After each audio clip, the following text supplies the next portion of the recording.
El gobierno de la tarde. Punto de este lunes 28 de enero, finalizando el primer mes del año 2019. Don Andrés Cele Mateo, José Luis Mendoza, Rosa Encarnación y quien les habla, Yulisa Céspedes. Nos quedamos con ustedes hasta las 5 de la tarde. Agradecemos el favor de su sintonía y les pedimos que nos acompañen a través de nuestras redes sociales, todas con el nombre @Z101, a través también de nuestro portal Z Digital y a través de nuestro canal de YouTube Z Digital. Gracias justamente a nuestro diario servimos el siguiente boletín y luego damos paso a los comentarios del equipo. El obispo de la diócesis de Baní, Monseñor Víctor Masalles, aseguró este lunes que le preocupa más la indiferencia que existe con la situación del narcotráfico en Baní que el hecho de que lo puedan matar por denunciarla. Masalles respondió así durante una entrevista en El Gobierno de la Mañana, donde le preguntaron si teme por su vida, ya que lleva la vocería de la comunidad en exigir y demandar de las autoridades soluciones al problema de la delincuencia por narcotráfico en Baní. Si me tienen que quitar la vida, pues que lo hagan, pero no veo la razón. Pero si hay que hacerlo, pues no hay problema. No temo porque yo debo de estar en el lugar que me corresponde, jugar el papel que me toca, expresó. Añadió que hasta el momento no ha recibido ningún tipo de amenaza, pero además consideró que no se ha involucrado en ninguna situación que lo amerite. La declaración única aduanera de importación aumenta 100 pesos a partir del 1 de febrero próximo, por lo que dicho servicio será de 200 pesos, informó ayer la Dirección General de Aduanas en un comunicado. La medida estará vigente hasta el 31 de enero del 2020, de acuerdo con la información. En su comunicado, la Dirección General de Aduanas explicó que el aumento se debe a los niveles de inflación acumulados desde su primera emisión en el año 2001. Según Aduanas, existe otras tasas por servicios que no se ajustan desde hace mucho más tiempo, algunas incluso desde la década de los 90. El ministro de Energía y Minas, Antonio Isaac Conde, consideró este lunes que debido a los controles que establecen las legislaciones dominicanas en materia medioambiental y económica, dificultan el desarrollo de la industria minera en el país. Isaac Conde precisó que está trabajando en la elaboración de un anteproyecto de ley de uso y destino de la renta minera que procura que el beneficio de la práctica minera se destine al desarrollo de las comunidades. Con las legislaciones y normativas actuales es difícil desarrollar una minería sostenible en materia medioambiental y económica, consideró el ministro de Energía y Minas, quien defendió el anteproyecto y esbozó sus beneficios. La Serie del Caribe 2019, en su edición 61, será celebrada en Panamá luego de que los organizadores decidieran no realizarla en Venezuela debido a la crisis política que atraviesa esa nación suramericana. Panamá participará en el evento por primera vez desde 1960, según expresó el presidente de la Confederación del Caribe, Juan Francisco Puello Herrera, en una conferencia de prensa. Más temprano hoy, el gobierno de Nicolás Maduro divulgó un comunicado en el que calificó como una acción que se suma al golpe de Estado, el retiro de la sede de la Serie del Caribe en esa nación. Todas estas informaciones, recuerde que pueden ser ampliadas a través de nuestro diario Z Digital y a través de todas nuestras redes sociales con el usuario @Z101 Digital. Hacemos nuestra primera pausa y al regreso iniciamos con los comentarios y los análisis de todos los miembros del equipo del Gobierno de la Tarde. El gobierno de la tarde. A las 3:07 de la tarde damos inicio a nuestra emisión del día de hoy, 28 de enero del año 2019. Precisamente con el mes de la patria encima, el 28 de enero abre formalmente las actividades relativas al mes de la patria. Y la conmemoración del natalicio de Juan Pablo Duarte es el pórtico de una serie de acontecimientos, de actividades, de discusiones, de mesas redondas, etcétera, sobre la formación del Estado Nacional dominicano, que como todos sabemos es una aventura espiritual sui generis por completo. El resto de los países del mundo americano tuvieron un proceso de construcción de la identidad menos accidentado que el que nos tocó a nosotros vivir. Por razones obvias, nosotros éramos parte de una isla en la cual se había realizado la única revolución esclavista triunfante de la historia de la humanidad, que es la revolución haitiana, que planteó como una estrategia de sobrevivencia la indivisibilidad de la isla y el desconocimiento de una entidad nacional que era lo opuesto a la mismidad haitiana, y en consecuencia eso supuso una enorme carga sobre el esfuerzo de independencia y de reconocimiento y surgimiento de la identidad. La formación del Estado Dominicano nació minada de incertidumbre, y la génesis, el inicio de ese ideal de patria, sin ninguna duda que fue particularmente angustioso. La dominicanidad fue, en principio, y eso sí que está claro, en cualquiera de los escenarios en que se pueda discutir esta aventura espiritual, era en principio una aventura dudosa, muy dudosa.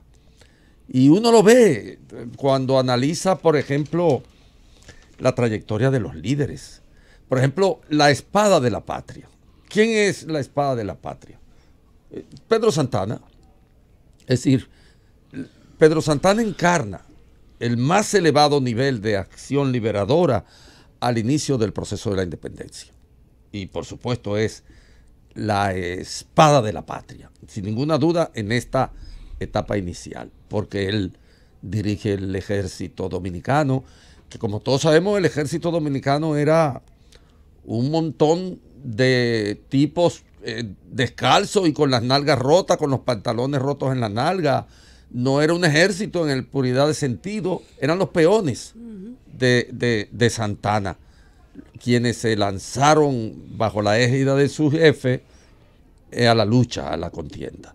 Pero Santana nunca tuvo una idea de identidad, nunca lo empujó la idea de la identidad, porque yo no voy a hablar aquí, por ejemplo, de lo que habla Troncoso Sánchez, el trauma de infancia que tuvo en Hincha cuando lo obligaron a trasladarse con sus padres, todo eso que cuenta en los episodios nacionales don Troncoso Sánchez. Y echemos a un lado lo psicoanalítico, digamos, del personaje, pero leamos su práctica.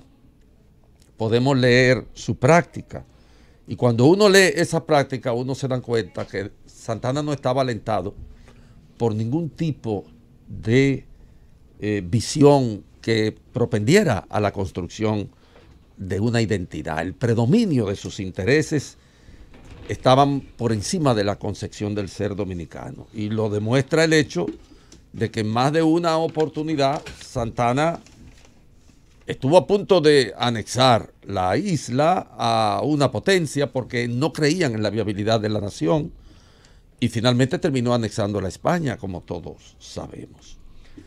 De manera que nuestra forma de concretar la identidad fue ciertamente difícil, dificultosa, y por eso se justifica que en el país hagamos un mes de la patria dedicado a resaltar ese cemento invisible que une toda la idea de nación. Hay un cemento invisible que son los héroes, que son los hechos, que son la comunidad de cultura, que son las expresiones contenidas en la lengua, en el folclore, en la comida, en todo. Ese es el cemento invisible de una identidad. Y recordarlo a los dominicanos les tiene que hacer mucho bien por lo que acabo de decir, porque la aventura espiritual de consolidar la identidad dominicana nos ha costado mucho en la historia. Nosotros tenemos una efeméride importante hoy, José Luis, Andrés, Rosa. Un día como hoy, pero en 1960, llevaron a Fafa a la 40. Lo atraparon en su casa en San José de Conuco y se lo llevaron a la 40. Y ahí pasó más de 40 días y 500 noches.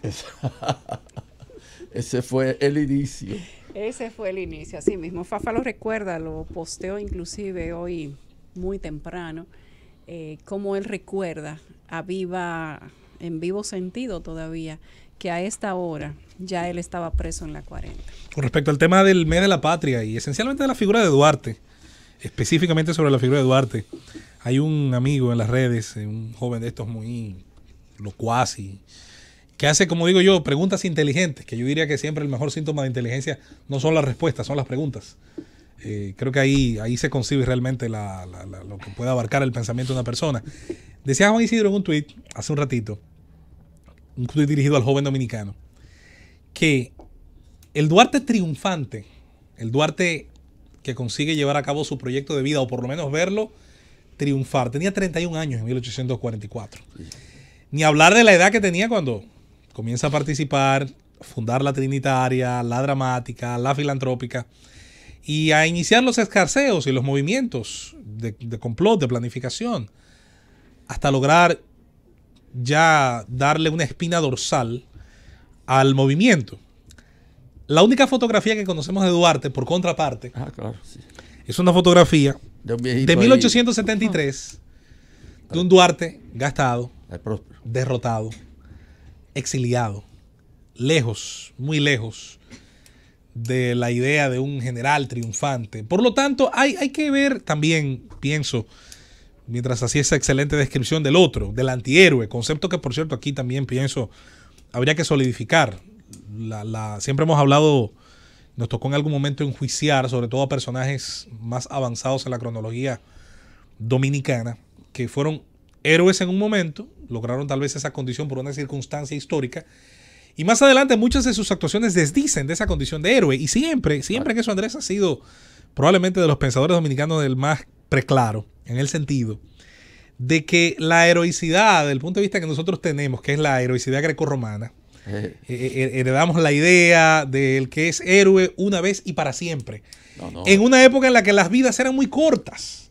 Alejandro muere a los 32, 33 años. Y una buena parte del panteón heroico grecorromano está constituido por vidas muy breves. La época que nos toca vivir, por muchísimas razones, que no vale la pena abundar ahora para que no se nos alargue esto, le permitió extender su vida tanto a tanta gente, que le permitió también, señores, arrojar arena, desbaratar con los pies, lo que había hecho con las manos. Ay, sí. El caso de Duarte es en ese sentido una excepción. Y es una de las pocas, yo no sé si la única, habría que estudiar cuántas hay, de personalidades importantes, claves en nuestra historia, que hasta el final de sus vidas defendieron el ideal por el que lucharon. Fue exitoso y al mismo tiempo fracasado, defendiendo un ideal de una república dominicana libre de toda potencia extranjera, libre de la dominación haitiana, libre de la influencia que en ese momento supondrían las potencias y las metrópolis europeas y la metrópoli estadounidense, que también estaba en franco crecimiento, y a la cual más tarde, a todas ellas, acudirían precursores, embajadores, a tratar de buscar el protectorado, a tratar de conseguir la idea de la ocupación civilizadora y que nos defendería, hipotéticamente, de otros peligros. Duarte y Santana son cara y cruz de esa moneda, sin quitar, obviamente, como muy bien ha descrito Andrés, los méritos que pueda haber sumado, y que los sumó sin dudas, Santana y un grupo enorme, porque pienso que también la reconstrucción de la historia ha sido muy egoísta cuando hace creer que solo Santana es el hombre de acción de nuestra independencia.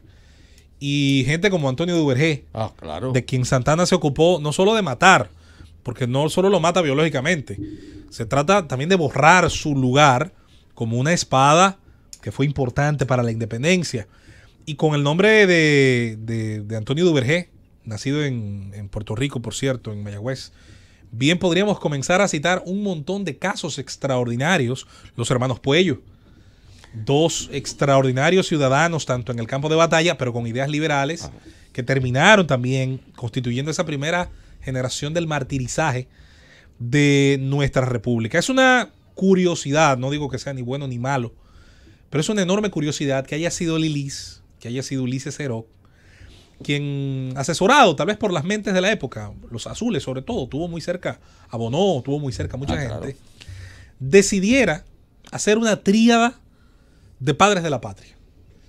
Yo no voy a decir que ha sido un pecado ni mucho menos, pero diré que si la historia a lo mejor se pudiera reconstruir con algún tipo de concepto, a mí me queda claro que la condición de padre de la patria, si nos ponemos exigentes con ella, solamente le tocaría a Duarte. Al menos así lo pienso yo. Y la imagen de Duarte todavía en estos días sigue causando controversias. ¿Recuerdan el año pasado cómo el busto que se hizo aquí en la Plaza de la Bandera también estuvo en un paredón de críticas? Chino. Bueno, en fin, pero hay mucha gente que celebra de forma muy particular el natalicio de Duarte. No sé si ustedes vieron un grupo de militares en San Francisco de Macorís. ¿Lo vieron?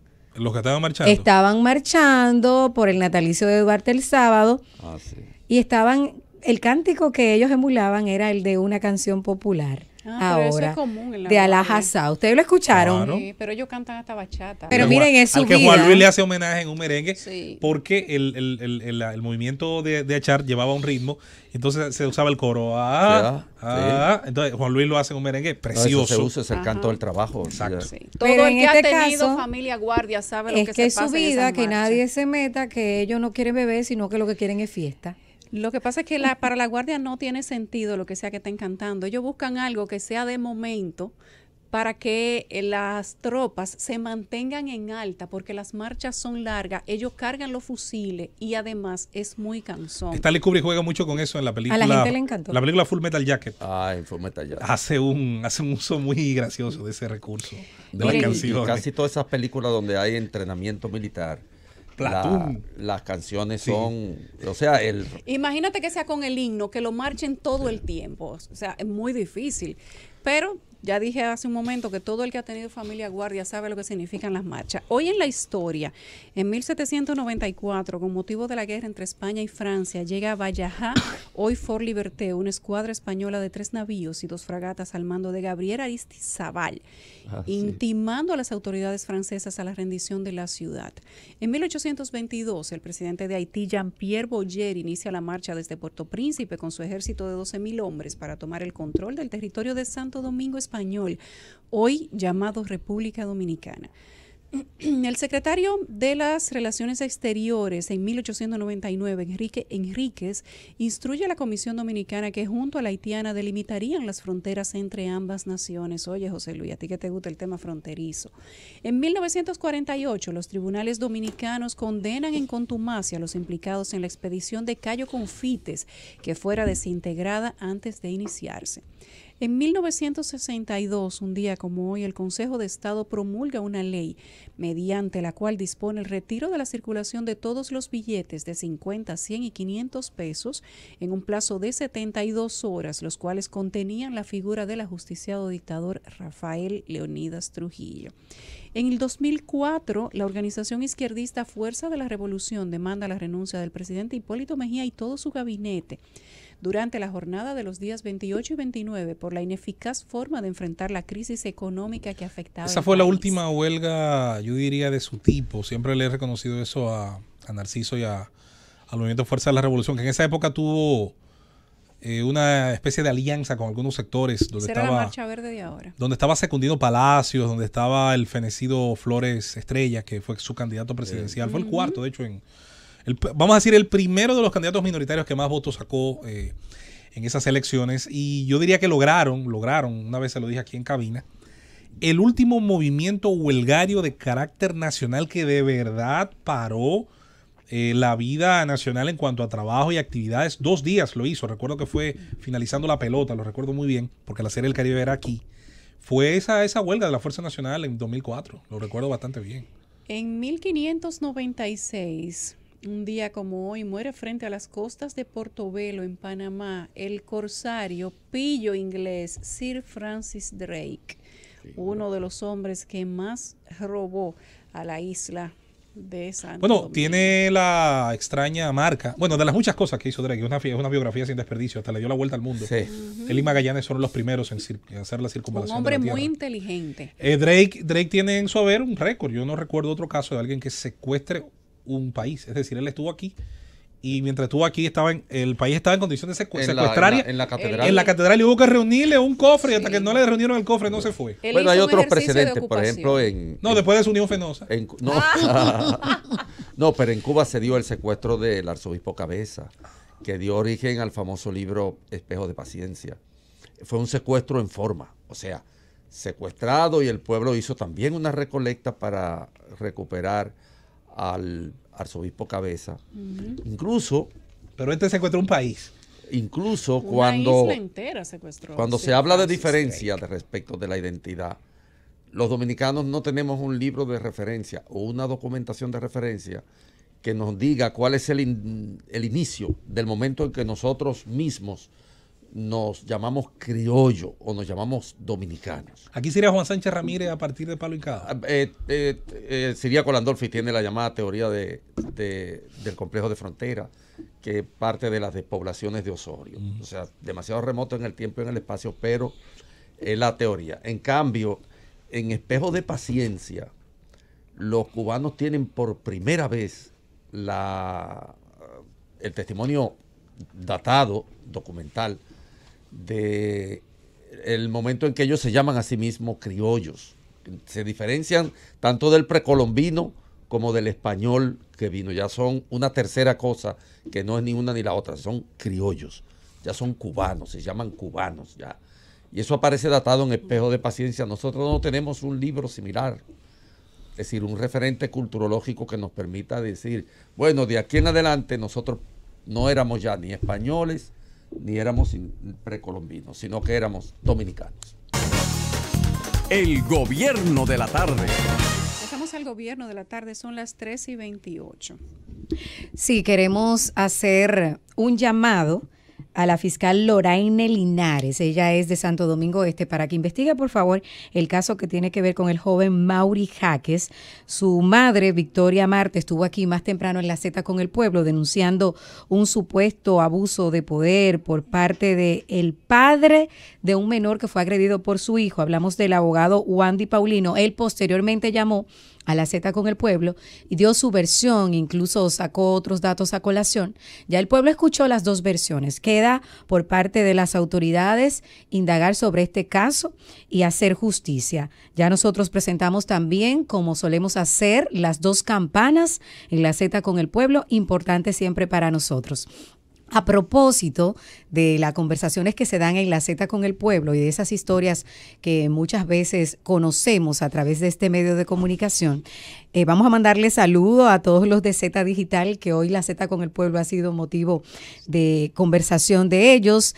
Entendemos que hay muchas cosas que ustedes no pueden ver, pero que nosotros sí hacemos, y mucha gente ha salido de aquí con el problema resuelto, porque la Z101 no solo se encarga de canalizar, de convertirse en altavoz de esas voces que no son escuchadas en muchas instituciones, sino que también hacemos la tramitación ya fuera del aire para que esos problemas sean resueltos. José Luis me estaba comentando hace un momento de un caso que conocimos a través de la Z con el Pueblo, y fue la semana pasada. Sí, de hecho el fin de semana nos llamaron personas interesadas en darle seguimiento, porque podría perfectamente, Rosa, creo, de alguna manera expresarse la solidaridad de mucha gente con esta persona que muere su hijo.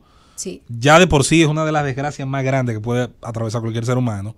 Pero luego, producto de todas estas situaciones que implica la salud en un país como el nuestro, no le entregan el cadáver de su hijo por la deuda acumulada en la Plaza de la Salud. 600,000 pesos. Entonces, primero... Y nosotros subsidiamos. Primero hay que saber, exactamente, por ahí comienza uno de esas paradojas.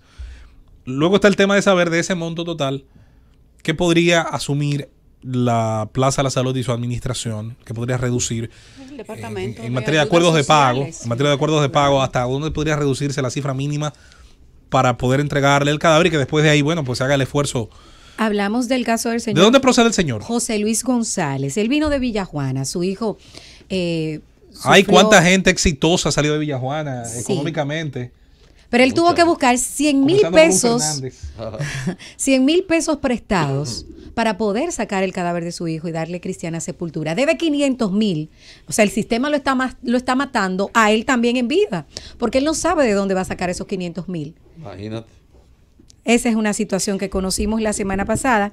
Ya el tema de que las personas que están siendo imputadas por el asesinato de su hijo están apresadas. De 3, 2 estaban apresados durante la semana pasada. Si van a hacer las diligencias para detener al tercer sospechoso. Pero sí queda ese tema pendiente con la Plaza de la Salud. Vamos a agradecer que ellos se comuniquen con nosotros porque hemos intentado, por lo menos la semana pasada, llamamos varias veces y no nos comunicamos. Entonces, a ver si podemos hacer una especie de contribución con este señor que ya tiene suficiente con la pérdida de un hijo de apenas 17 años. 2 cosas que tienen que ver con la justicia quisiera referir muy brevísimamente. La primera es que se inició el juicio contra los acusados de asesinar a Rosalinda Yang.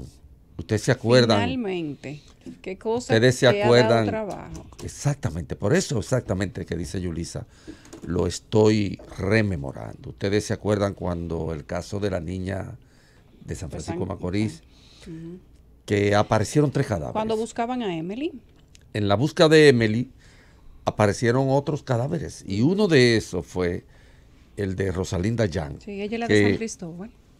De manera que comienza hoy comenzó el juicio de fondo contra Julio César Luis García, acusado por el asesinato de la joven Rosalinda Yang Pérez, un crimen que había cometido alegadamente en el mes de agosto del año 2017. Un feminicidio, porque él la mató supuestamente porque ella no le hacía caso. No le hacía caso, y la enterró, la violó y la enterró en una casa en construcción. Exactamente. Y de allí la sacaron. Y lo digo porque es gente muy pobre, porque es gente que no tiene recursos para defenderse por sí mismo. Y porque en estos casos la justicia suele ser cruel, inexorable, y en consecuencia hay que poner atención a este caso de una persona que por sí mismo realmente no puede hacer valer. Nosotros aquí, desde el gobierno de la tarde, particularmente Yulisa creo que ha hecho en 2 o 3 oportunidades referencia a este caso, y lo retomamos ahora, que está en una etapa ya de juicio de fondo, porque cuando las cosas estaban siendo armadas, averiguadas, nosotros insistimos una y otra vez en que llegaran a juicio de fondo y en que los acusados se llevaran al tribunal. Y ahí falta el de la niña de Bonao. Exactamente. Falta el de Talía Rosario. Que ese también lo hemos tomado. Los nombres de todas esas niñas no se nos pueden olvidar porque la justicia no puede ser mezquina con los cadáveres, con las familias de todas esas niñas que fueron asesinadas de forma vil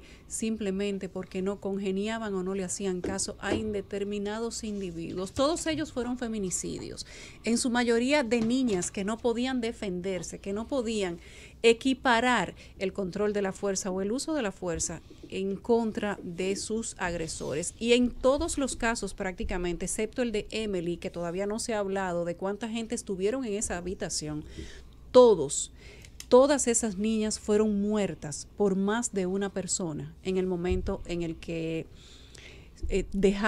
perdieron la vida, en el que dejaron que estos individuos a quienes supuestamente ellas no le hacían caso, más de uno, tuvieran que cegar una vida completa. El caso de la niña de Bonao era una muchacha embarazada, tenía 20 años, 21 años. Al otro día le iban a hacer la cesárea. Estamos hablando que este es un doble homicidio, un homicidio neonato y el asesinato de la madre, de Talía Rosario. Todavía aquí se habla de contubernio, de esferas de poder, del tráfico de influencias en Bonao. Todavía no ha habido de parte del fiscal, que se llama Joel, no recuerdo el apellido, una información contundente respecto de ese caso. Todavía no se ha descubierto y no se ha dado la información de quién fue el autor intelectual de la muerte de esa niña embarazada. Esa es la que estaba embarazada, que Ricardo Nieves habló mucho aquí en este programa. Y como ellas, otras Hay 2 casos de las niñas que se encontraron cuando se estaba buscando a Emily Peguero, que ya sus asesinos están tras la cárcel, pero quedan 3 que aún están pendientes. El de Rosalinda Yan es uno, el de la niña de Bonao, Talía Rosario, es otro, y otra niña de la zona norte también está pendiente. Bueno, el otro caso era el de Erickson de los Santos, que fue absuelto y que ha estado vinculado a una gran cantidad de hechos delictivos, por lo menos acusados, puesto que los jueces le han dado ganancia de causa, por lo menos en 4 oportunidades. Ustedes recuerdan el caso de Awilda Reyes, porque ella fue acusada de recibir altas sumas de dinero proveniente de Erickson de los Santos Solís, la muerte del agente policial Zenón de Olio Montero, que también fue acusado él, y los asesinatos de Oberni Guerrero, de Ángel Javier y Mateo Nieves de Jesús, que también fue acusado este señor Erickson de los Santos Solís, que trabajaba, según las acusaciones, a partir del sicariato, que contrataba sicarios para eso. Bueno, fue liberado en casi todos los casos y fue recibido como un héroe en el barrio. Yo sé que este tipo de gente tiene mecanismos para mover personas, pero uno se pregunta si una persona que ha tenido tanto tránsito a través de la justicia puede ser recibido como héroe en un barrio. El país hasta por la iglesia tiene y la iglesia evangélica. Una parte de los pastores se manifestaron allí a favor del Señor. Bueno, si la justicia en este país, que es tan veleidosa y corrompida, lo liberó, o si él es ciertamente inocente, eso uno no lo puede decir desde aquí. Yo no soy investigador policial, pero a uno le cae mal que sea recibido como un héroe y que hagan una manifestación, porque no se trata de un deportista que ganó una medalla mundial, ni un héroe nacional. No se trata de nada por el estilo. Pastores allí hablando de Dios y del arrepentimiento y qué sé yo. No, este país está seriamente sumido en una inversión de roles. Se invierten los roles en la sociedad dominicana. Y desgraciadamente, esta es una de las referencias lamentables que nosotros podemos hacer en relación con lo que miramos desenvolverse en el orden social. Con referencias como esta sociedad no tiene salida.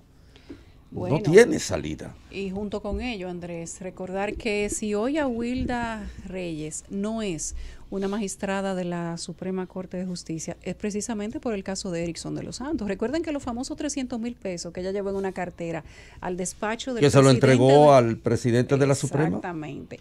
Fue de ese caso. Ella dijo en su momento quién la había contactado, quién le dio la instrucción. E inclusive cuando empezó a hablar y a decir que ella solamente recibía instrucciones de más para arriba que de su acompañante en el caso judicial, ahí se enchivó el caso. Sí. De eso no se ha vuelto a hablar. Sin embargo, por el caso de Erickson de los Santos, por ese escándalo, es que se destapa la situación de tráfico de influencia y de compra de sentencias en la Suprema Corte de Justicia. En este momento, el caso de Awilda y de su compañero, que era el secretario general de esa alta corte, está en el limbo. No se ha vuelto a reanudar el juicio. Ellos están prácticamente en Limbolandia. Ningún juez y la quería sociedad conocer, dominicana también. Ningún juez quería conocer el caso de ellos. Bueno. Son sus colegas. Entonces, por eso siempre se mantuvo como una pelota de tenis. De ping-pong, claro. De un lado para el otro. Nadie quiere hacerse cargo de juzgar a su compañero. Pero el señor Erickson de los Santos, hay que decir que esta no es la primera vez, Andrés, que él recibe la salida, que recibe claro. La libertad. No es la primera vez, es la tercera vez que él recibe la misma sentencia de parte de un juez. Hay una de ellas que inclusive fue suspendida, otros que se eximían de conocer la audiencia. Lo mismo que ha pasado con el caso de Pascual Cabrera, que a ese nadie quiere conocer el juicio. Se abstienen, se inhiben los jueces. Se inhiben. Yo creo que tal vez por miedo. No, eso seguro. Sí, lo más probable es que sea por miedo, sí. Lo mismo pasaba en el caso de Erickson de los Santos. Y si hoy se sabe que en la Suprema Corte de Justicia había un caso que destapó toda aquella porquería que había a lo interno de esa alta corte, es precisamente por el controversial caso de Erickson de los Santos. Luego de eso se conoció el famoso, la sentencia que le levantaba el embargo al avión del Banco Peravia, ¿lo recuerdan? Sí. Y a partir de ahí, una cadena de casos que también pasaron por esos jueces, por las manos de esos jueces, que cómo no pensar que también se hicieron por dinero, si fue la misma jueza quien dijo que emitió esas sentencias por orden superior. Pero y que no era la primera vez que lo hacía. Esa es la justicia que nos cuesta un ojo de la cara a nosotros. Esa justicia, mal llamada justicia. Pagamos salarios altísimos en comparación con otros profesionales para eso, para tener una consagrada injusticia. Bueno, y yo no sé qué pasa dentro del Partido de la Liberación Dominicana, pero lo cierto es que de esa injusticia no podemos librarnos. Los leonelistas y los danilistas están enfrentados, aparentemente en una supuesta campaña sucia, y no sé qué ha hecho el presidente Fernández, que hasta los precandidatos le cayeron arriba. Hoy dijo a Barrett, el precandidato, que lo emplazaba a que desautorice la mendaza acusación contra el gobierno y el presidente Danilo Medina que hizo su equipo, o simplemente él, el presidente Fernández, debe renunciar a sus aspiraciones que solo están dividiendo al Partido de la Liberación Dominicana. Amarante Barrett también. Ya, pero qué barbaridad. Domínguez Brito dijo que ellos no debieron haber hecho eso fuera del Partido de la Liberación Dominicana, que si de verdad tenía esa información, debieron llevar la denuncia al partido con nombres y apellidos para que se sepa la verdad, en vez de ensuciar indiscriminadamente a los miembros del gobierno, que contradicen su propio eslogan. Es una competencia a ver quién le da más lustre. No, pero vamos a los zapatos ahora, después de la pausa. El gobierno de la tarde. 3:45 en la Z101. En este gobierno de la tarde se suma Temístocles Montaz al picoteo del PLD. Ahora acusa a Leonel Fernández de intentar dividir el partido. Dice que tienen tintes de responsabilidad y agravan las diferencias internas en el PLD las denuncias formuladas este domingo por el equipo de campaña del expresidente Fernández, cuando afirma que desde el gobierno se orquesta una campaña sucia para restar popularidad al exgobernante. Bueno. En una rueda de prensa dijo Temo que los estatutos de la organización establecen que una de las responsabilidades del presidente es velar por su unidad y que la actitud de Fernández y su equipo de campaña parece que busca dividir la organización en lugar de mantenerla unificada. Llamo la atención del expresidente Fernández en el sentido de que él, como presidente del partido, es el principal responsable de garantizar la unidad de la organización, y con denuncias temerarias como esa que su equipo hace de manera constante, lo que se está es ahondando más la situación interna de nuestra organización. Lo picotearon todos. Bueno, y yo soy de los que dice que Amarante Barrett, Domínguez Brito y Temístocles. Yo soy de los que dice que no hay que, en mi caso, lo digo a título personal, no hay que derramar una sola lágrima por este pleito. Soy de los que cree que cuanto peor mejor. Cuanto peor sea el pleito va a ser mejor para este país. Porque es bueno a veces que cierto tipo de personas se digan todas las cosas. Eso yo creo que es lo mejor posible. Eso es democracia también. No, y no solo democracia, sino también por lo que hay en el pasado, de cada uno de ellos. Ahora, yéndonos específicamente a los detalles de este pleito, me encanta ver las posturas asumidas por algunos. Porque, por ejemplo, ¿cuál era la postura de Temo Montaz 2 o 3 horas después de haber sido apresado en la acusación relacionada al tema de Odebrecht? El hombre es él y sus circunstancias. La posición de Temo era fuego para Danilo. Estaba más cerca de qué, de quién, más lejos de qué o de quién. Después de ahí, uno ve, ya lo demás no tiene por qué llamarle a sorpresa.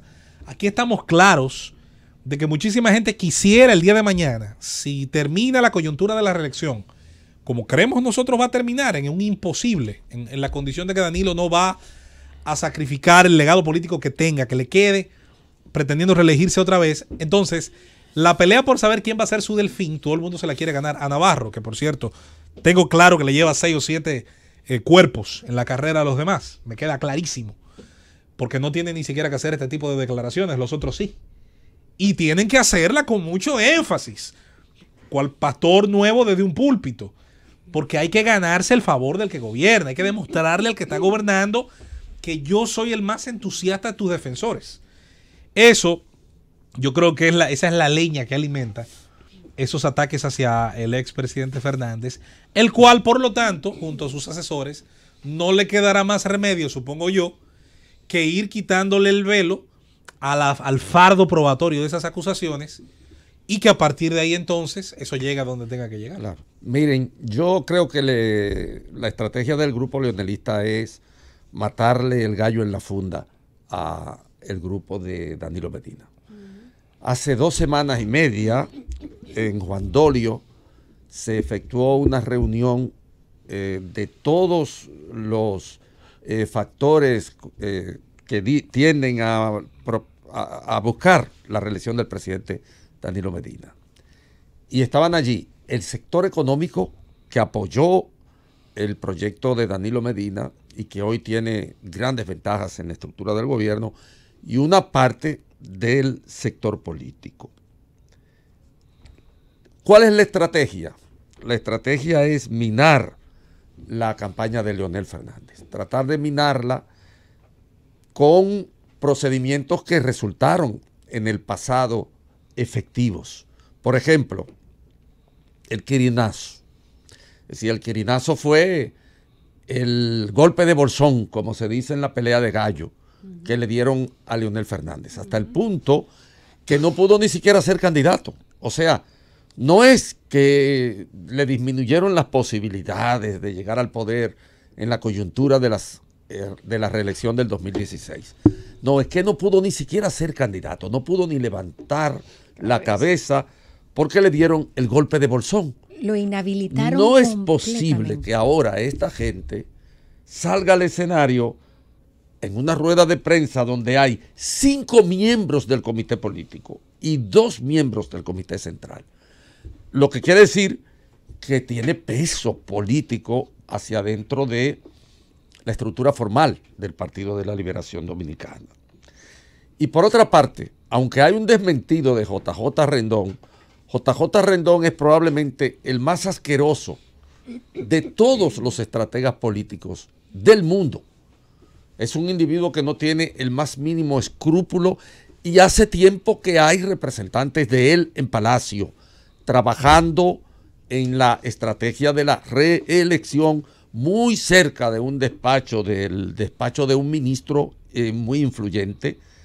Trabaja ahí. Ese equipo que responde al grupo económico lo que intenta es imponer al presidente mismo, incluso, que tiene sus dudas, dado el hecho de que la totalidad, se puede decir, de las instancias externas al dominio institucional del gobierno, los poderes fácticos, la iglesia, las organizaciones cívicas del país, están opuestas a la reelección.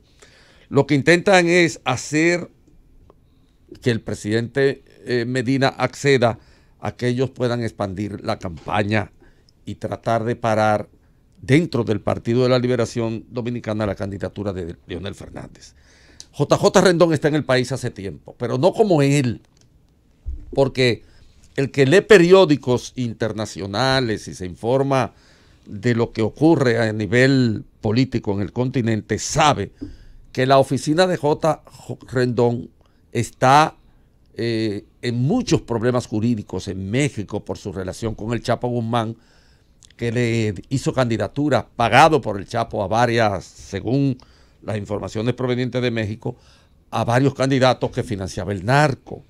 Y porque JJ Rendón tiene problemas en los Estados Unidos, incluso desde el punto de vista de las acciones que no tienen límite, porque ese sí es verdad que es peor que Joao Goulart, que Joao Santana. Mucho peor en el sentido de ser estratega, de ser planificador. Ese no tiene gandinga, como dicen los cubanos. Ahí no hay tripa.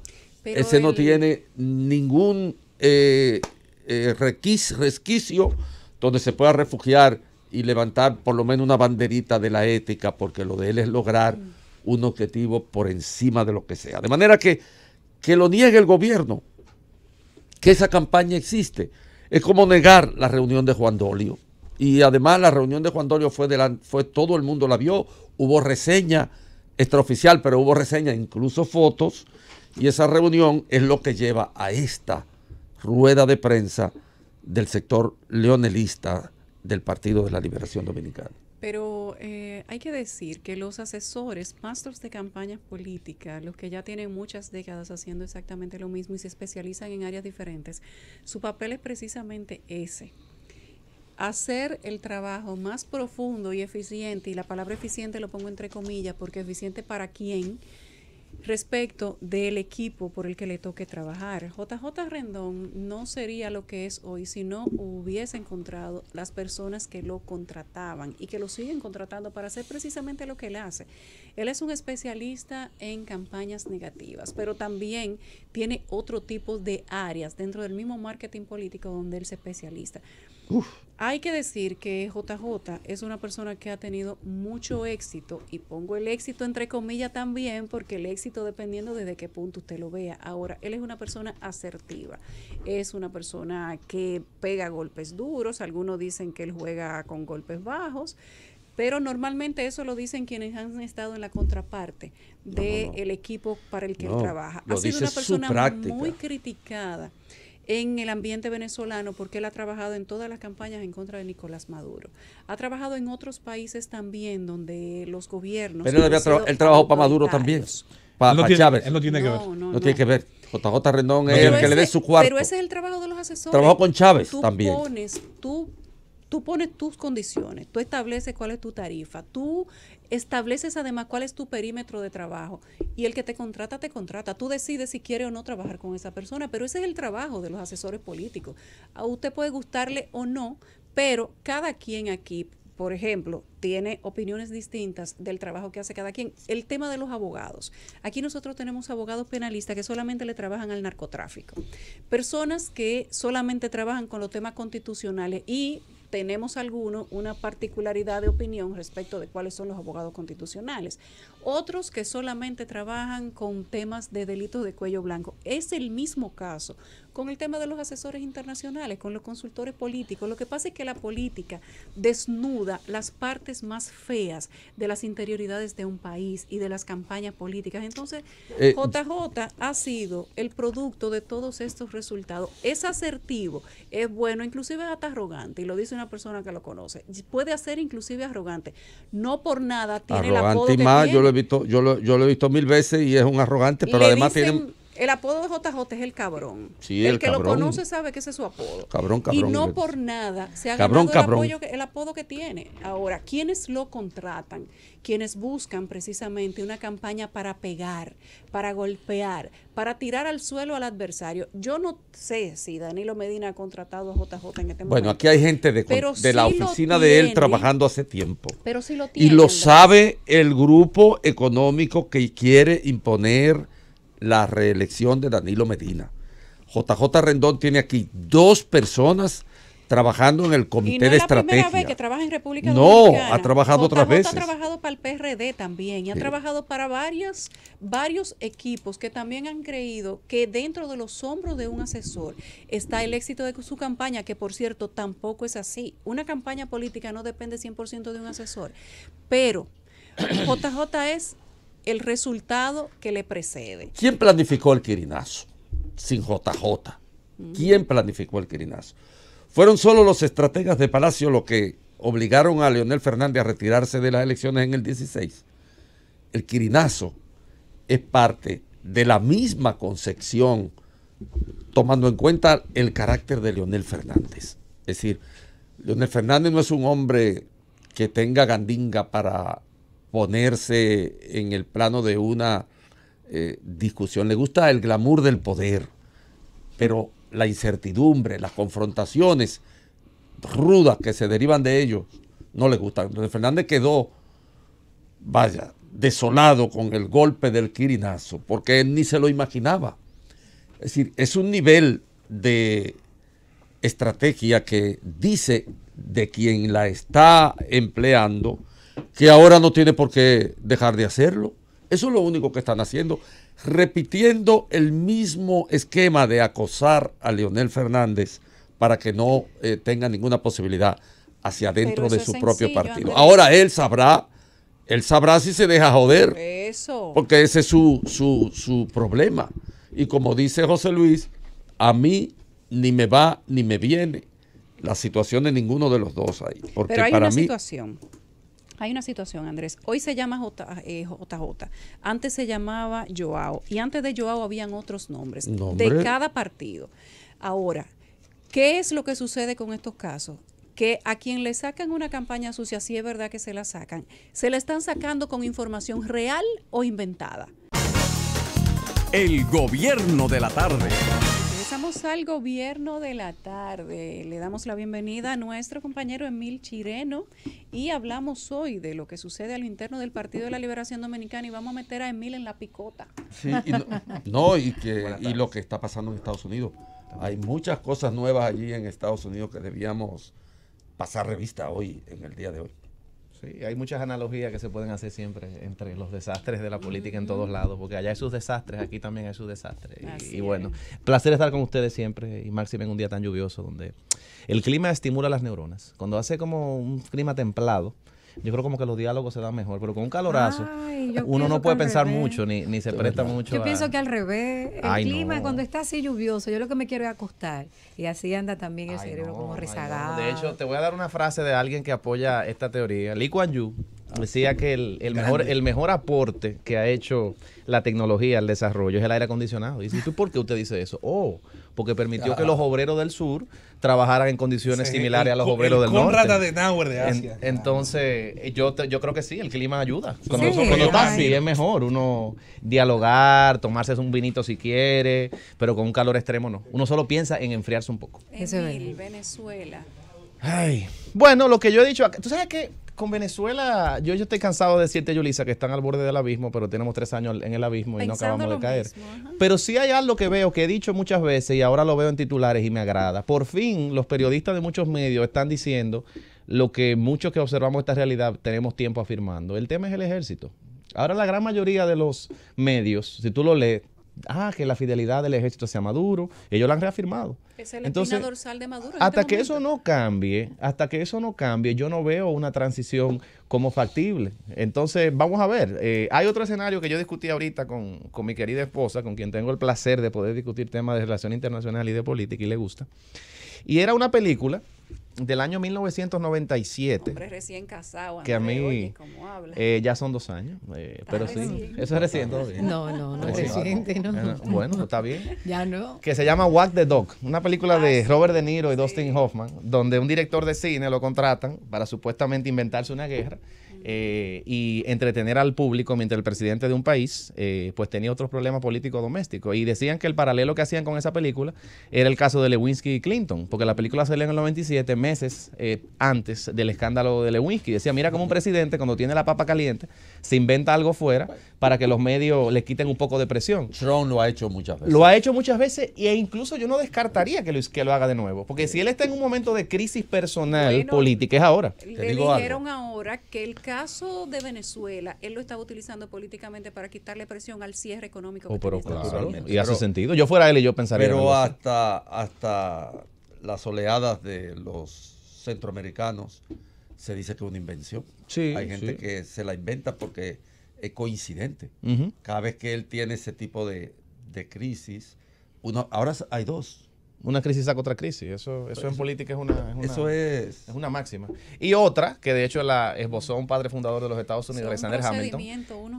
Enemigo externo garantiza estabilidad interna. Cada vez que hay un problema interno, tú buscas un enemigo externo y eso es algo que crea evidentemente un poquito de cohesión. Trujillo usó mucho ese método. La masacre del 37, por ejemplo, consolidó el Estado Nacional trujillista y permitió hacia adentro configurar una idea de unidad nacional. Es que esos son temas que unifican.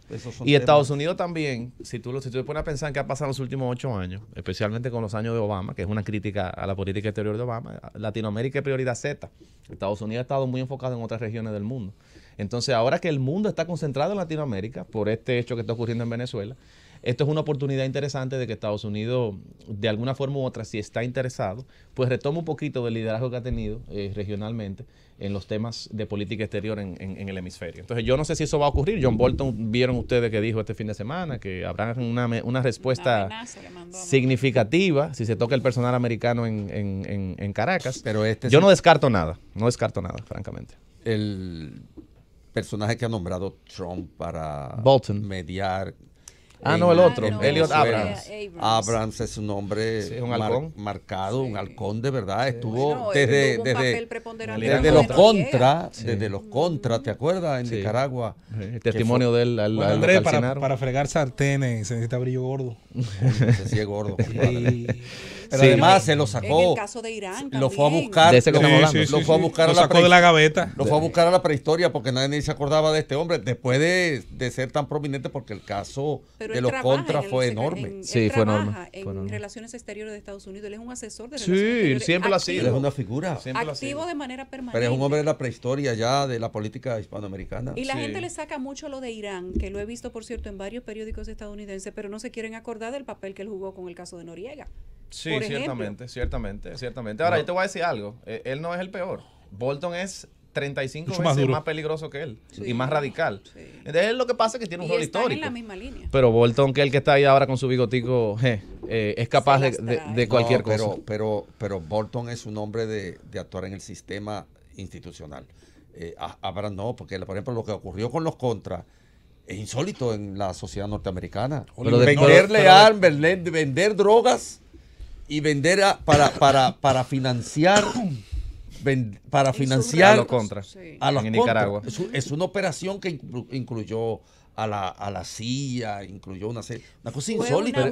Pero institucional, yo no sé en qué sentido, porque no en el multilateral. Bolton no cree en Naciones Unidas ni en la coalición. Para él Estados Unidos entra y entró solo con o sin apoyo de la ONU. Ninguno de los que mueve Trump creen en el multilateral. Para nada. Ninguno cree en el multilateral. Este lo ha dicho claro. No importa un carajo. Ese fue el peor embajador, de hecho, porque él fue embajador de Bush en Naciones Unidas. Yo recuerdo los discursos de ese tipo. Uno de los peores embajadores que tiene Estados Unidos ante Naciones Unidas fue John Bolton en el gobierno de Bush. Por eso lo va a buscar Trump. Bueno, y al pleito se sumó Netanyahu ayer. Ustedes vieron las declaraciones de Netanyahu. Colgó inclusive un video en la presidencia donde decía que él también entendía que el gobierno de Nicolás Maduro era ilegítimo y que había llegado el momento de que se hablara de democracia en Venezuela. Yo tuve que verlo 2 veces porque Netanyahu es el que está hablando de esa manera. Sí, exacto. El que casi lo está metiendo en un proceso judicial por corrupción en Israel. Pero bueno. No es la primera vez. Y él es muy amiguito de Jair Bolsonaro. Recuerden que fue a la toma de posesión y tiene una ideología de derecha que obviamente él está intentando capitalizar con el tema de Maduro. Pero bueno, el adefesio de Maduro yo creo que es indefendible. Todo el mundo está tratando de capitalizar con Maduro. Pero qué bueno. Tú sabes lo que es bueno para un presidente dar declaraciones de ese tipo. El costo político doméstico es 0 y tú ganas popularidad. Sí. Por eso yo creo que Estados Unidos ahora tiene una oportunidad, porque el que está condenando el adefesio que está ocurriendo allí está del lado correcto de la historia. El que lo tiene que defender es el que tiene la carga probatoria más grande ahora mismo. Bueno, entremos en Trump. Trump se le dobló el pulso, lo tumbaron finalmente los demócratas porque ha accedido a abrir el gobierno, incluso ha aceptado menos de lo que originalmente los demócratas le proponían y finalmente parece que Trump terminó vencido, por lo menos en esta caída. Bueno, esa es la lectura, ahí no hay más nada que inventarse. Pelosi mostró ser rígida y él se dio cuenta que ya la estrategia de mantener a 800,000 personas sin cobrar le estaba haciendo un daño políticamente grandísimo. Hoy salió una encuesta nueva de ABC y las encuestas siempre que las cito recuerden que son una lectura un poquito sesgada de la realidad, pero esta demuestra que un 34% ahora es la aprobación promedio que tiene Trump a nivel nacional en los Estados Unidos, el punto más bajo. En los 3 años que tiene de presidencia. Y muchas personas, 34 está. Y muchas personas le atribuyen eso, evidentemente, a la erosión que ha provocado su popularidad, la crisis esta del muro. O sea que bien en la posición de Pelosi de no recular, Sin embargo, el reality show sigue, porque eso fue hasta el 15 de febrero, y ya varios senadores del ala republicana, Lindsey Graham entre ellos, que de hecho ha sido crítico en algunas cosas de Trump, pero ahora es más que fiel, ya están diciendo que el presidente, si el 15 no le dan su dinero, tiene que declarar una emergencia nacional en la frontera para enviar al ejército a construir el muro a toda costa. Esto está teniendo también un fuerte impacto en la base de apoyo de él. Hay una creadora de opinión pública, porque no voy a decir gran pensadora, muy popular entre los conservadores, especialmente los radicales, que se llama Ann Coulter. Si usted sigue la política americana, tiene que conocer a este personaje. Y ella, de hecho... México. No. Eso no vale la pena dedicarle mucha neurona ni mucha saliva. Pero voy a decir... Lo ha dicho más de una vez. Que es alguien que tiene un arraigo muy fuerte en la base del Partido Republicano. Y ella escribió este fin de semana en Twitter que Trump, y disculpen el término que voy a usar, ya había entrado al club de los pendejos, por hacer una traducción ligera del término, porque él reculó en la promesa central de campaña, que era construir el famoso muro. Entonces, eso sí le está costando a él dentro de la base, y le está costando aún más, según esta encuesta, dentro del segmento de votantes que yo siempre he mantenido es el que va a decidir lo que va a pasar en el 2020, que son no la base dura del voto republicano, sino los un poco más moderados y más hacia el centro, que muchos se fueron con Trump por buscar un cambio en el status quo. Sin embargo, muchos se han alejado de él por lo que están ocasionando muchos de sus caprichos, como es este del muro. El gobierno de la tarde.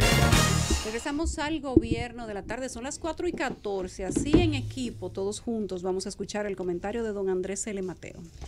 Bueno, hace unos días yo hablé del helipuerto de Santo Domingo. El helipuerto está ubicado en la avenida 30 de Mayo con Núñez de Cáceres, en el Malecón.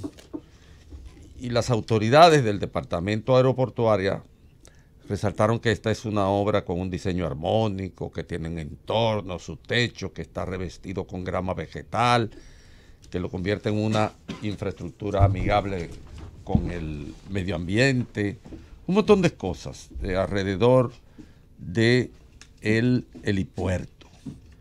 Pero señalan que construir ese helipuerto le costó al país 45.308.445,64 centavos, y que permitirá ampliar las operaciones de este helipuerto, que está dedicado exclusivamente para que los que tienen helicópteros, que la gente que maneje helicóptero en el país o las empresas puedan aterrizar allí.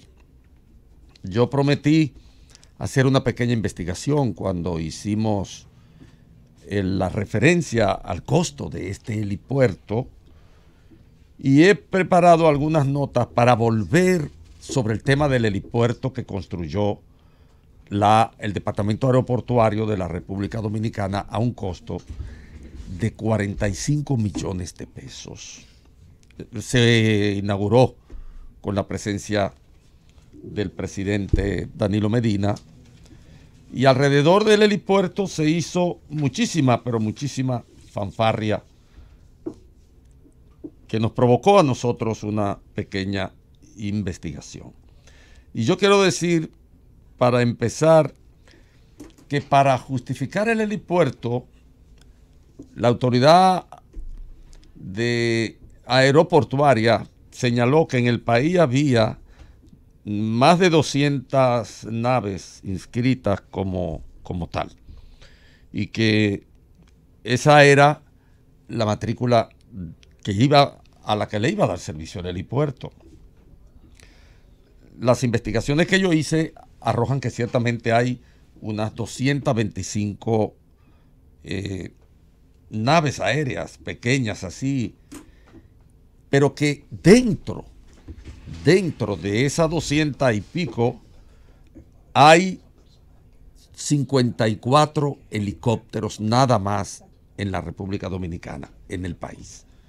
Es un dato oficial, por lo menos lo que logramos investigar, y hacemos entonces la salvedad de que esos 45 millones de pesos están dedicados entonces para darle servicio a estas 54 helicópteros. Pero ¿qué pasa con el aterrizaje de los helicópteros, que de esos 54 hay alrededor de 22 helicópteros o 23 que forman parte de el empresariado, de algunas empresas en sentido general, y que tienen sus propios helipuertos, que no van a ir a ese helipuerto que está en el malecón, del cual voy también a hacer algunos señalamientos técnicos que me consiguieron para ver en realidad la sustentación de las últimas reflexiones que haré respecto del helipuerto que el Departamento Aeroportuario inauguró a un costo de 45 millones de pesos. Bueno, solo 22. Fíjense ustedes, helipuerto hay incluso frente a donde está el nuevo helipuerto que construyó la autoridad portuaria. Porque hay uno de los Vicini que está, hay uno frente a la que está en Metaldón, hay uno de los Vicini que tienen cerca, está el aeropuerto de el helipuerto de la Cervecería Nacional Dominicana, casi enfrente de este helipuerto. Hay un helipuerto en el Hotel Santo Domingo, que está incluso activo, pese a que el Hotel Santo Domingo está cerrado. Hay un helipuerto, 3 helipuertos en la calle Anacaona. Todo esto para 54 helicópteros, que es lo que hay en la República Dominicana. Hay en Los Prados, hay helipuerto en la 27 de febrero, incluso sobre las edificaciones de Teleantillas también hay helipuerto. En una palabra,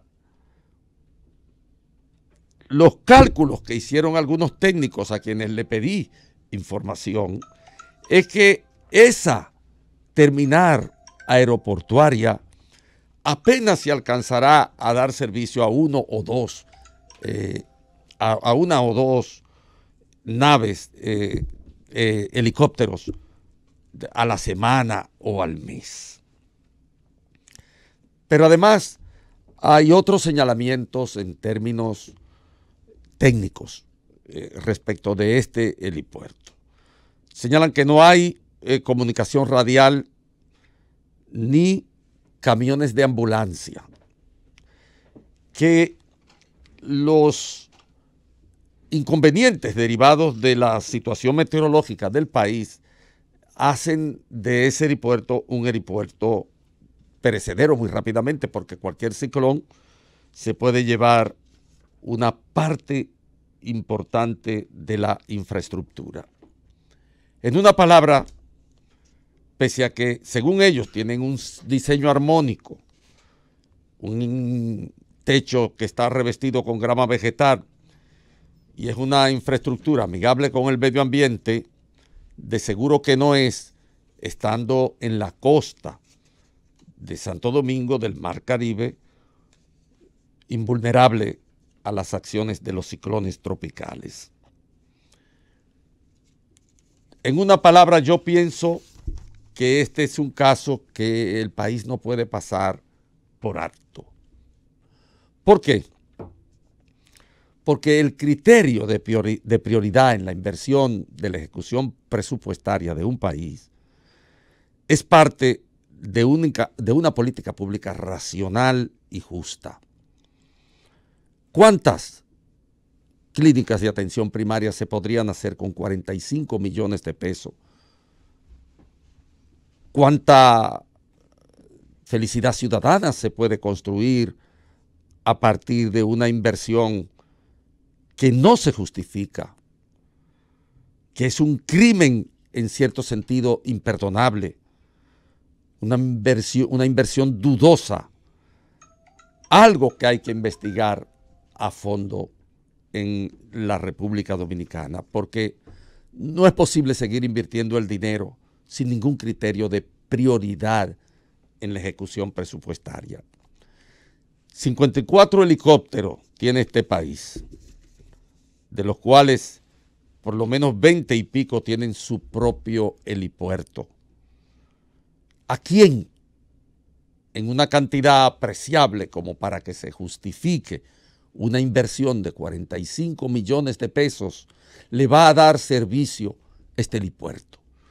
¿Cuántos helicópteros van a aterrizar allí al día, a la semana, si el país no tiene una cantidad tan significativa de helicópteros como para atender este helipuerto, una demanda apreciable? Quizás alguien escuche a uno algún día y hagan investigaciones y profundicen en el carácter de esta inversión que parece, sin ninguna duda, un despilfarro y una indolencia vulgar. El gobierno de la tarde.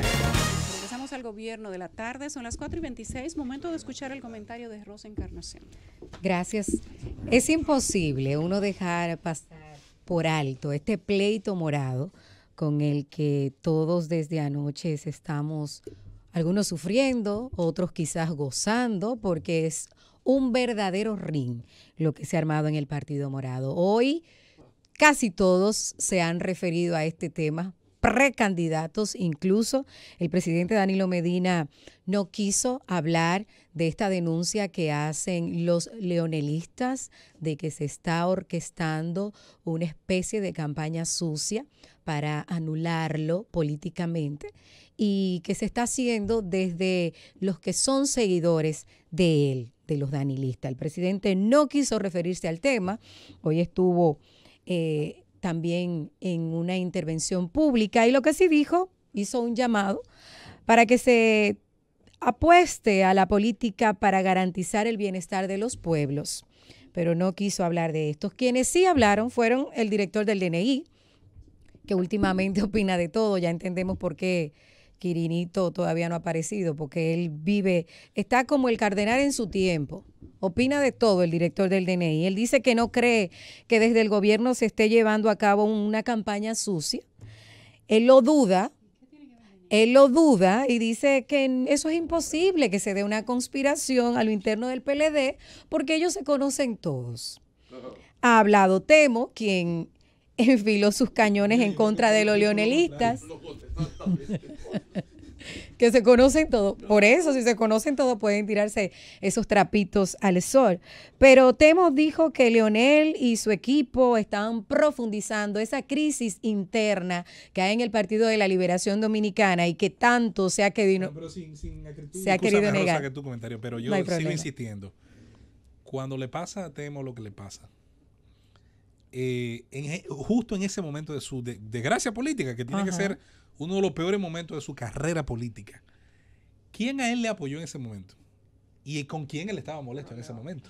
Te repito, el hombre es él y sus circunstancias. Las circunstancias de ahora son otras, mi querido José Luis. Bueno, él dice que la verdadera oposición del gobierno de Danilo Medina es el bando leonelista. Incluso dijo que es una irresponsabilidad de parte del bando leonelista hacer este tipo de denuncia, cuando se supone que el presidente de ese partido debe velar porque se cumplan los estatutos de unidad. Está haciendo todo lo contrario, dividiendo el Partido Morado. Domínguez Brito, ustedes escucharon que ya también habló, dijo que se está ensuciando el nombre del gobierno porque lo están metiendo a todos en un saco y que no se ha dicho cuáles son esos funcionarios que están preparando esa campaña sucia. El precandidato Amarante Baré emplazó a Leonel Fernández y a su equipo para que retiren esas acusaciones o que renuncien del partido y sus aspiraciones también. En fin, señores, miren, no es de ahora. En el último año hemos visto cómo los PLDistas, por más que intentan guardar las formas, siempre trasciende en la opinión pública algún tipo de inconveniente, de diferencias que tienen ellos. Lo vimos recientemente cuando el vocero Marchena y también Franklin Almeida se dijeron de todo a través de Twitter. Ellos utilizan cualquier plataforma pública para desacreditarse uno con otro. Son dos bandos que están bastante marcados, ya se está acercando el día donde tienen que definir candidaturas y los ánimos parece que están cada vez más caldeados. Pero ya sea por el tema de anticomunismo, de corrupción, de racismo, el tema antihaitiano. Aquí siempre se ha jugado a la política sucia y no significa que sea un buen juego. Aquí estamos carentes de esa política positiva, pero impera la negativa. Esa que impera el debate, que sea lo más importante, el debate de las ideas, propuestas, soluciones. Aquí desde hace muchísimo tiempo estamos en este juego de la campaña sucia o campaña negativa. Lo vimos en los 12 años de Balaguer, como el tema de comunista, incluso al PRD le costó mucho porque se le tildaba de enemigo a la patria. Todo el comunista, ustedes saben cómo era tratado en los 12 años de Balaguer, y en el 82 el tema de la política sucia también estaba establecido en República Dominicana. El PRD atacó con el álbum de la corrupción, más bien el PLD atacó con el álbum de la corrupción al PRD. Ustedes recuerdan todo eso, que fue una campaña prácticamente bestial la que hubo en esa época. Incluso sobresale todavía en la historia el llamado Escuadrón de la Muerte Económica. Así tildaba en el 82 el PLD al PRD. Insistimos, el tema de la corrupción, del racismo, lo que tiene que ver con el comunismo, el tema de los haitianos.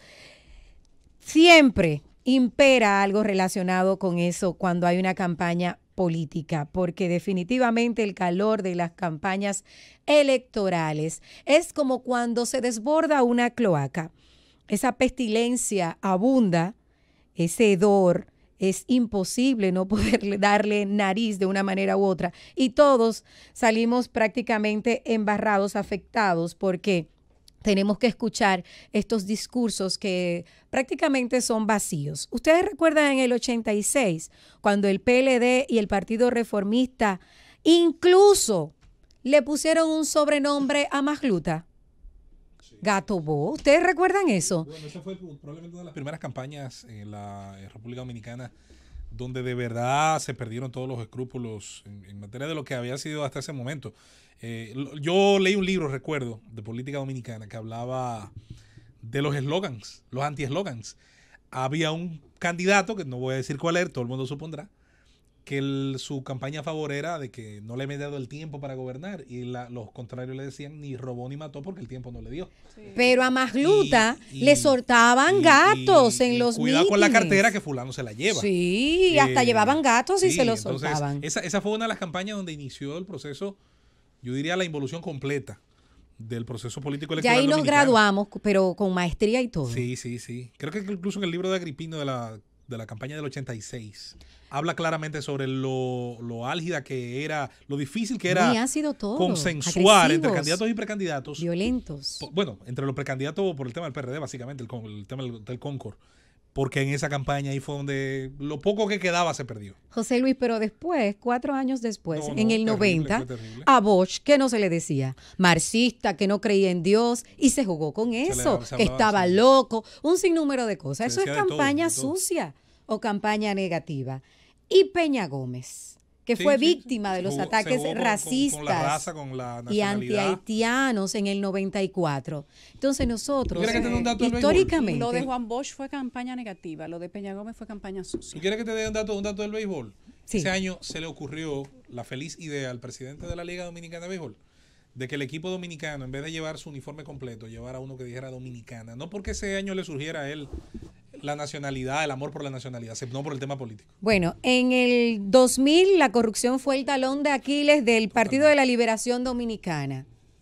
Ahí entró Hipólito con esa campaña de la corrupción, bla, bla, bla. Pero en el 2004 se viró la torta y el PLD empezó con esas imputaciones de corrupción en contra de Hipólito. En el 2008, en el 2012, señores, estamos completamente ahogándonos desde hace muchísimos años con este tema de la campaña sucia. Vieron cómo el tema antihaitiano, nuevamente la corrupción 2008-2012, en el 2016 el quirinazo, pero también Francisco Javier García dijo que la oposición estaba preparando una campaña sucia que involucraba al presidente y a 3 de sus funcionarios en el 2016. Bueno, podemos seguir mencionando a lo interno del PLD muchísimas acusaciones de campaña sucia.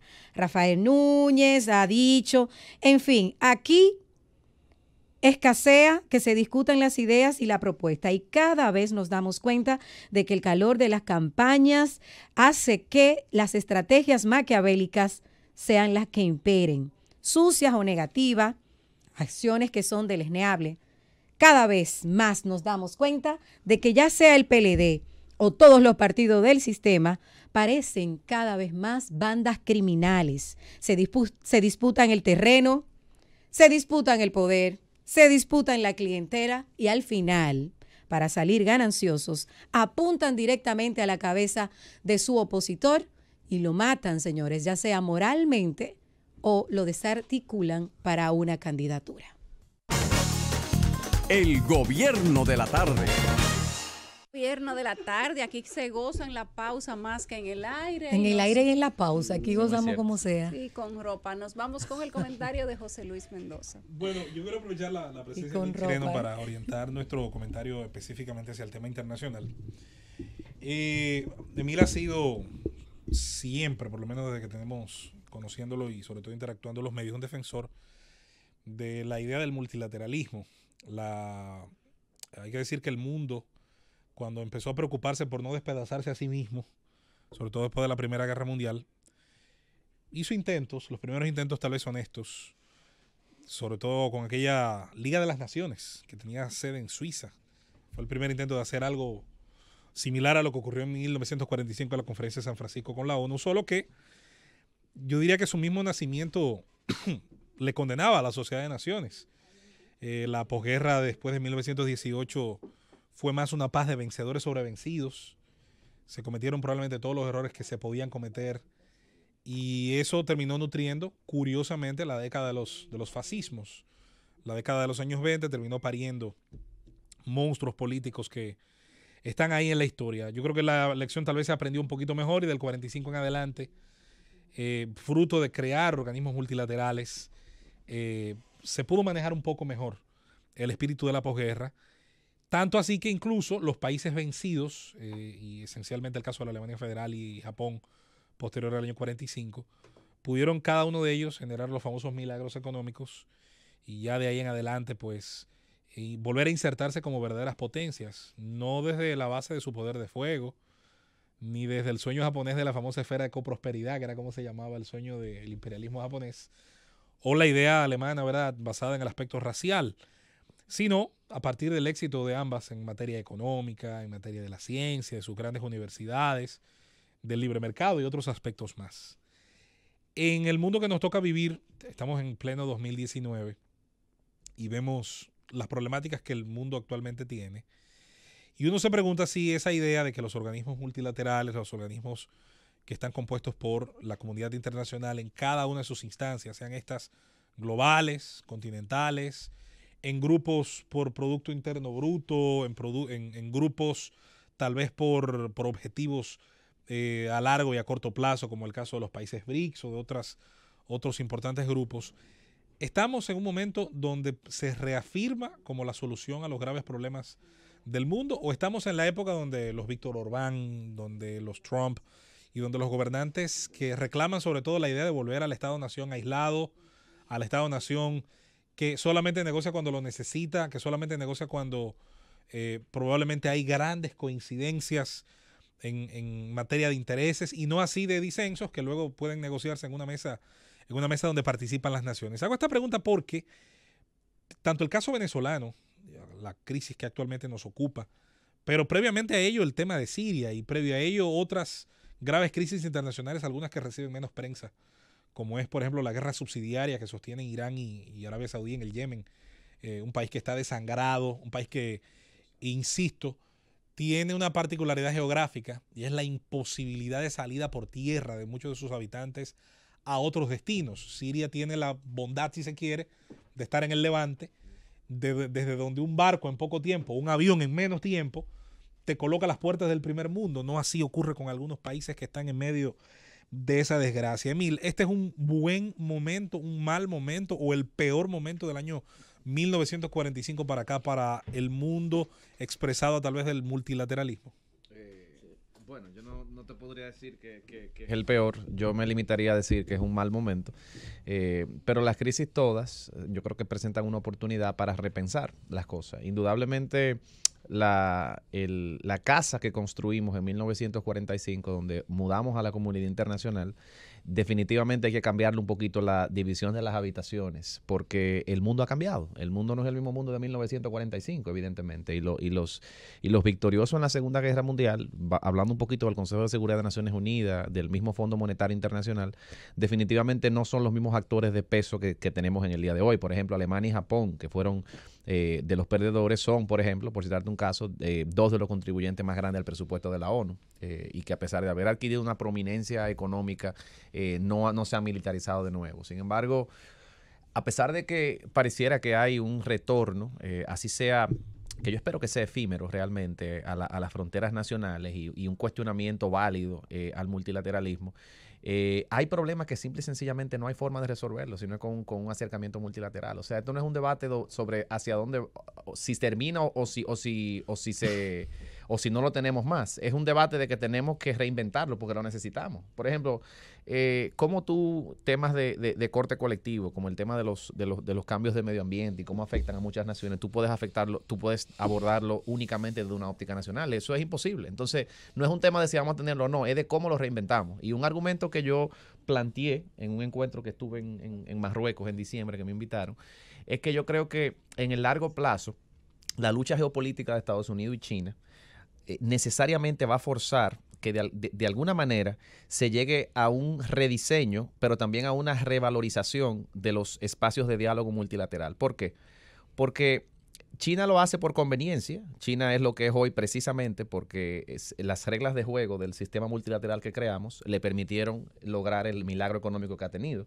Por lo que China yo no creo que sea uno de los interesados en que esas reglas cambien. China, fíjate cómo Xi Jinping se ha hecho el abanderado ahora en Davos y en todos los encuentros que estuvo, no en el anterior, porque no fue este año, de la globalización. Y dice, vamos a abrir los mercados. China producirá para todo el mundo. China ha sido un gran beneficiario. O sea que China ese juego no lo va a cambiar. Libre comercio incluso. Ajá, claro. Pero muy irónicamente, sí. Los comunistas ahora están defendiendo el libre comercio. Entonces, yo creo que porque a China le conviene que el sistema continúe, porque Estados Unidos se encuentra en una etapa donde sus alianzas multilaterales, que han sido parte de la fortaleza única de Estados Unidos de la Segunda Guerra Mundial, están en un punto bajo por un presidente que actúa de manera unilateral. No, totalmente antimultilateralista. Totalmente. Entonces, a pesar de que lo es, el daño que él está causando, yo creo que el próximo presidente que venga en los próximos 10 años en los Estados Unidos lo va a tratar de enmendar, volviendo a tratar de mantener las alianzas que han hecho Estados Unidos lo que es, especialmente en el patio de China, que era uno de los grandes proyectos de Obama, que lamentablemente también eso es una crítica para Obama, no se lograron materializar. El hecho de hacer este cordón que permitiera contener las ambiciones territoriales de China en su patio. Tenemos, antes de irnos un minuto más, yo decía que una de las primeras cosas que podía cambiar, tal vez, Emil, no sé qué tan fácil será, tú lo podrás analizar con mucho más base y sustancia, es el hecho de que, caramba, algunas cosas parecen que no andan muy bien. Yo siempre he dicho que, como ejemplo, usted va a la Secretaría de las Naciones Unidas para los Derechos Humanos y ve los países miembros. Al Consejo de Derechos Humanos. Y tú ves ahí los campeones de la violación de los derechos humanos. Arabia Saudita, presidente del Consejo. Luego tú dices, si esto ocurre en esta medida, Michelle Bachelet, sobre el tema, por ejemplo, del multilateralismo, yo siempre me reía, a veces hablaba con algunos amigos o lo discutía, porque no tenemos igual mucho consenso, de cómo el movimiento de los países no alineados eran todos alineados. Claro. y esencialmente hacia un lado. Entonces, ciertamente que ha habido una crisis, la clave está en reinventarse y dar respuestas. El caso de América Latina lo trataremos otro día, quizás cuando retorne. Yo quiero una preguntita antes de que cerremos, porque me parece importante. ¿Tiene que tener algún resultado la declaración de emergencia que pueda hacer Trump en términos políticos? Vale decir, si Trump hace una declaración de emergencia, algún costo político tiene que tener, porque ¿por qué no la ha hecho? Un individuo con esa determinación, como Donald Trump, ¿por qué no ha hecho ya una declaración de emergencia y ha puesto el ejército a construir su muro? Por lo que yo expliqué aquí hace una semana, la desnaturalización de esos poderes extraordinarios que le da al Ejecutivo una ley de 1976, que es la que lo faculta para eso, sería tal que él sabe que en los tribunales la batalla la va a perder. Entonces, aunque tú políticamente declares e inicies, cuando se impugne esa acción tuya, que evidentemente es un abuso de la facultad del Poder Ejecutivo, tú esa batalla la vas a perder judicialmente. Eso es lo que yo creo que es la razón que al final lo paraliza. Sí, a que él lo piense 2 veces. El gobierno de la tarde. Regresamos al gobierno de la tarde. En esta tarde, siendo sobre las 4 de la tarde en Villas Agrícolas, volvió el pánico a apoderarse de esta comunidad por un intenso olor a gas. El cuerpo de bomberos no ha ofrecido información oficial, pero los residentes están diciendo que se debe a un escape de una empresa. La gente siente pánico por este olor que se ha propagado. Es un olor a gas propano y se ha extendido por todo el sector, que los hace recordar nuevamente la explosión de la fábrica de plásticos Poliplas el pasado 5 de diciembre, con el que se quedó el país en un saldo de 8 personas muertas y más de 100 heridos y decenas de casas dañadas. Los residentes dicen que este olor se siente desde las 11 de la mañana. Ya llamaron al cuerpo de bomberos y al COE, quienes acudieron, y dicen que se trata de un escape de gas que proviene de una empresa llamada Sigma Alimentos, que está ubicada en la calle Aníbal Espinosa, y los empleados dicen que no van a ofrecer información. Esta es una información que está en proceso y más adelante seguiremos ampliando sobre la misma. Ojalá y que realmente sea solo un escape y que no haya otra desgracia que lamentar. Por cierto, de la explosión en Mano Guayabo de la compañía esta que reciclaba aceites y combustibles.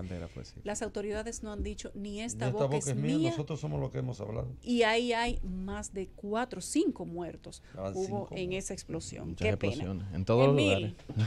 ¿Qué vamos a hacer con el Partido de la Liberación Dominicana? Hablamos de política internacional, pero vamos a aterrizar en el patio. ¿Cuál es la situación que va a salir de todo este tira y jala? ¿Realmente tú crees, conociendo todo lo que pasa a nivel internacional, cómo se ponen de acuerdo los líderes, cómo se hace lo que más convenga siempre en política, después de tanto batiboleo, se puede la gente poner de acuerdo? Ahora se anuncia una campaña sucia, después de algunos artículos que salieron recientemente en algunos medios de comunicación. Ciertamente. Bueno, esa es una caldera, una caldera de la que no se reportó mucho, que fue la de esa fábrica de aceite. Hay otra caldera sobre la que se sobrereporta, que es la que se tiene en el Partido de la Liberación Dominicana, que todos sabemos por qué se sobrereporta, porque obviamente es un tema muy relevante para los comicios del año que viene. Yo creo que todo lo que huele a gobierno es noticia. Siempre. Pero voy a iniciar diciéndote con unas líneas que no digo yo, sino que dijo el presidente Medina hoy en la tarde, en la inauguración de la convención esta de la Internacional Socialista, que República Dominicana es sede. ¿Qué dice él? Que los partidos, porque se está hablando sobre el descrédito que tienen los partidos ante los ojos de la sociedad civil en el mundo entero, la clave para mantener la relevancia del partido dentro de la política como un instrumento que articule los intereses de la sociedad es la unidad. Y habló bastante del tema de la unidad en ese discurso ante la Internacional Socialista. Entonces, yo creo que es en el interés de la colectividad del Partido de la Liberación Dominicana el que frente a unos comicios que están acercándose, pues evidentemente se mantenga alguna especie de acuerdo, de encuentro, que permita que los intereses que chocan, que por un lado son primordialmente la sombra del reeleccionismo y de una posible modificación constitucional, con las aspiraciones de Leonel Fernández. Y tú sabes que de un lado y otro, pues el brazo no se ha dado a torcer todavía. Los plazos están abiertos. Hay un plazo en el que Medina dice que se va a pronunciar, que es en marzo, y se ha venido diciendo de hace tiempo, pero hay una obligación legal de que exista una definición en los partidos que ya no puede pasar de julio. Solamente lo que nace de esa deformación de la mentalidad de los dirigentes políticos de este país permite que un presidente de la República, que se supone que es guardián de la Constitución, habiendo un impedimento constitucional explícito, tenga plazos para cumplir. Eso es una barbaridad. Plazo para cumplir la Constitución. Uno no entiende qué es lo que pasa en un jodido país así. Eso es cierto. Es decir, ¿en qué momento la clase, los poderes fácticos de esta nación, los poderes políticos, van a entender que estamos en el siglo XXI? Y que el continuismo, no solamente en América Latina, sino en la historia dominicana, señora, ha tenido un costo institucional enorme. ¿Qué detiene a una persona que se quiera hacer del poder si no es el límite natural de la Constitución? Pero si lógico, ese límite, si ese límite lo eliminamos, el dique de contención se dice mucho, que es la Constitución de las aspiraciones políticas, estamos a un paso de una autocracia. Pero sin duda que lo estamos. Y ese es el gran peligro. Pero es que uno se pregunta. Yo tengo mi tesis hace ya mucho tiempo. La mayor parte de los dirigentes políticos de este país no han rebasado el siglo XIX todavía. La concepción del Estado que tienen los dirigentes políticos en la República Dominicana, incluyendo a quienes tienen background teórico y a quienes han acumulado alguna referencia bibliográfica con la que puedan, digamos, ilustrar el análisis, el estudio de una etapa del proceso histórico. Incluyendo a esos, yo puedo hablar de que Leonel Fernández tiene Funglode, por ejemplo, que es un ágora donde se reúne una enorme cantidad de gente, de muchos pero lugares, que en la práctica no salen del siglo XIX en la concepción del Estado. El Estado es para ellos lo que cualquier dirigente del siglo XIX había acumulado como ideología, como falsa conciencia. Y es cierto, tú lo ves. Tú no oyes al presidente de la República decir que él en marzo va a definirse sobre la reelección. Pero ve acá, muchacho, el diablo. Y ahí no hay. Y él la modificó. Ahí hay una constitución de la República y un transitorio que tú firmaste y que juraste por Dios respetar, a pesar de que no tenías que jurar por nadie porque está en la Constitución. Y que lo pusiste allí como un acuerdo político derivado de lo que eran las confrontaciones en tu propio partido. Y mi miedo es que si nosotros combinamos las aspiraciones continuistas y autocráticas del actual gobierno con el poder que tiene el Ejecutivo en el sistema presidencialista dominicano, las condiciones están dadas indudablemente para que alguien se quiera enquistar allá en la Avenida México. Y eso es algo que a mí me preocupa bastante y yo creo que uno como dominicano también lo piensa. Este tema del PLD trasciende. Yo me pregunto si dentro de tantas respuestas, porque este tema de esta campaña de descrédito ha generado una cantidad de respuestas de parte del Estado que ocupan los titulares casi de todos los periódicos ahora mismo, ¿qué estará pensando también? Porque hay que verlo desde la óptica del plano político nacional, la oposición. Porque la verdad es que es interesante cómo todo se concentra. Sentarse en la grada y ver cómo los enemigos se atacan. No, ellos están trabajando porque ese es su Yo trabajo. quiero ver cómo se capitaliza esto, Yulis, ese es mi punto. Pero hay una cosa importante aquí, Emil. Nosotros estamos hablando de que si alguna situación sacara de contexto todo lo que se dice de lado y lado, se supone que debe haber un organismo a lo interno de ese partido que regule, entre comillas, lo que pasa internamente. El presidente del partido, Leonel, que es el grupo del mismo presidente del partido quien está dando ruedas de prensa anunciando que los quieren difamar. Entonces ahí uno dice, bueno, es como en Venezuela, ¿cuál es la autoridad? Eso es así, lamentablemente. Yo creo que se rompieron los esquemas con el quirinazo.